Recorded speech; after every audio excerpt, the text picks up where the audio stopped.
12 مئی سن 2007 کو کراچی میں معزول چیف جسٹس افتخار چودھری کی آمد کے موقع پر ہونے والے قتل عام سے ایک روز قبل پولیس کو علم ہو گیا تھا کہ اگلی صبح کیا ہونے والا ہے، لیکن اس کے باوجود مشرف سرکار کے احکامات پر سندھ پولیس کو غیر مسلح کر دیا گیا اور الطاف حسین کی MQM کو شہر میں بلا روک ٹوک 56 افراد کو قتل کرنے کی اجازت دے دی گئی۔ چنانچہ الطاف حسین سے مہاجر کنیکشن رکھنے والے فوجی حکمران مشرف کی پروردہ جماعت MQM نے افتخار چودھری کے حق اور فوجی حکمران کی مخالفت میں سڑکوں پر نکلنے والوں کے خون سے ہولی کھیلی اور پولیس شام 7 بجے تک سامنے نہ آئی۔ شاید پاکستان کی تاریخ میں کبھی کسی سیاسی جماعت کو مین ہنٹ یا لائسنس ٹو کل کی اتنی کھلی اجازت نہ ملی ہو جیسی مشرف نے MQM کو اس روز دی۔ تاہم ظلم کی انتہا یہ ہے کہ 56 افراد کی جانیں چلی گئیں اور سینکڑوں زخمی ہو گئے، لیکن آج دن تک اس واقعے میں ملوث ایک بھی شخص کی نہ تو نشاندہی کی گئی اور نہ ہی سزا دی گئی۔ اہم ترین سوال یہ ہے کہ جب یہ سب ہو رہا تھا تو پولیس کو کس نے روکا تھا؟ 12 مئی کو کراچی کی صورتحال اتنی دگرگوں ہو چکی تھی کہ ایک جانب chief justice Iftikhar Muhammad Chaudhry airport پر محاصرے میں تھے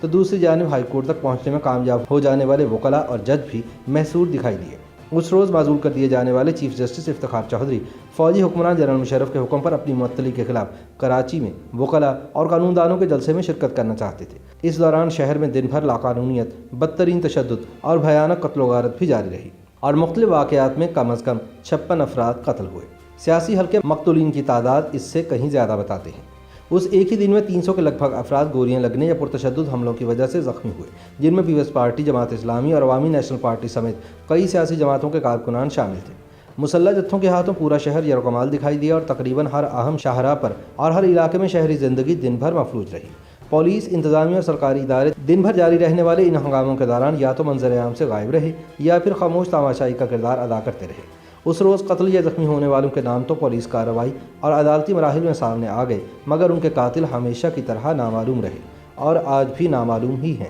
لیکن ایسا ہرگز نہیں تھا کہ پولیس یا ریاستی اداروں کو علم نہیں تھا کہ شہر کی سڑکوں پر کون کس کو اور کیوں قتل کر رہا ہے۔ 12 مئی کے سانحے سے ایک روز قبل CCPO کے دفتر سے 11 مئی سن 2007 کو پولیس کی اعلیٰ قیادت کو بھیجے گئے ایک مراسلے میں تمام متعلقہ حکام کو متنبہ کیا گیا تھا کہ جہاں ایک طرف حزب اختلاف کی سیاسی جماعتیں معزول چیف جسٹس افتخار چودھری کا استقبال کرنے کا ارادہ رکھتی ہیں، وہیں MQM نے بھی مشرف کی جانب سے چیف جسٹس کے خلاف بھیجے جانے والے صدارتی ریفرنس کے پولیٹیسائز ہونے یعنی غلط انداز میں سیاسی مفاد کے لیے استعمال کیے جانے کے خلاف تبت سینٹر پر مرکزی جلسے اور شہر بھر میں جلوسوں کے انعقاد کا اعلان کر رکھا ہے۔ اس خط میں پولیس کے سربراہ نے خبردار کیا تھا کہ شہر میں امن و امان کی صورتحال خراب ہونے کا امکان مسترد نہیں کیا جا سکتا، لہٰذا حکم دیا جاتا ہے کہ متعلقہ افسران چیف جسٹس افتخار چودھری سمیت تمام انسانی جانوں کی حفاظت یقینی بنائیں اور ممکنہ دہشت گردی روکنے اور امن و امان برقرار رکھنے کی خاطر خصوصی اقدامات کیے جائیں۔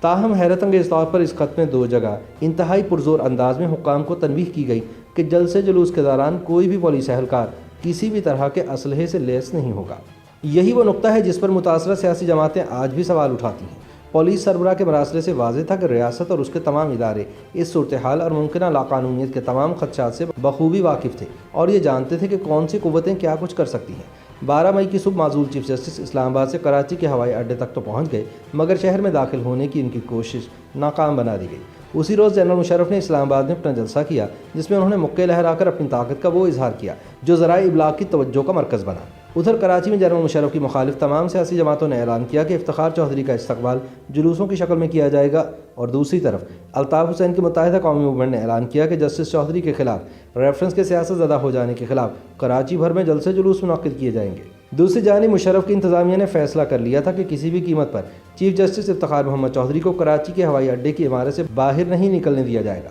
فیصلہ تھا کہ انہیں کراچی میں جہاز سے اترنے کے بعد واپس اسلام آباد بھیج دیا جائے گا۔ جب درجنوں وکلاء کے ہمراہ افتخار چودھری جہاز سے اتر کر ایئرپورٹ کے لاؤنج میں آئے تو وہاں موجود کئی افراد نے انہیں ایک جانب چلنے کو کہا، مگر اعتزاز احسن چیف جسٹس کا ہاتھ پکڑ کر یہ کہتے ہوئے انہیں دوسری جانب لے گئے کہ آپ ان کے ساتھ نہ جائیں۔ باقاعدہ وہاں ایک دھکم پیل یا دھینگا مشتی کسی کیفیت تھی کہ سادہ لباس میں نامعلوم لوگ افتخار چودھری کو اپنے ساتھ لے جانا چاہتے تھے، مگر اعتزاز احسن اور موجودہ چیف جسٹس اسلام آباد ہائی کورٹ اطہر من اللہ نے دیگر وکلاء کے ساتھ مل کر باقاعدہ یہ کوشش ناکام بنا دی۔ پھر وکلاء نے فیصلہ کیا کہ وہ اور چیف جسٹس ہوائی اڈے کے VIP لاؤنج میں بیٹھ کر استقبال کے لیے آنے والے وکلاء کا انتظار کریں۔